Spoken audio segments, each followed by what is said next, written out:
एक छोटा लड़का अपने कमरे में उदास बैठा होता है और एक सिंपल सी पेंसिल को देखकर कहता है, काश इसमें कोई जादू होता। अचानक पेंसिल चमकने लगती है और लड़का हैरान होकर उसे पकड़ लेता है। लड़का जल्दी से एक बटरफ्लाई ड्रॉ करता है और पेंसिल से निकलती रोशनी बटरफ्लाई को जिंदा कर देती है।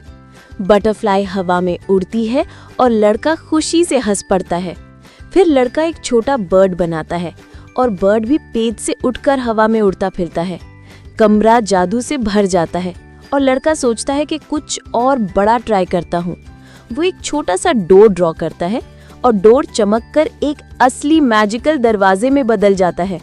दरवाजा खुलता है और अंदर एक रंग बिरंगी दुनिया चमक रही होती है। लड़का थोड़ी देर उस जादू की दुनिया में घूमता है और फिर वापस अपने कमरे में आ जाता है। दरवाजा धीरे धीरे गायब हो जाता है और पेंसिल की रोशनी हल्की पड़ जाती है। लड़का मुस्कुराकर कहता है, जादू सिर्फ पेंसिल में नहीं बल्कि मेरे ख्यालों में भी है।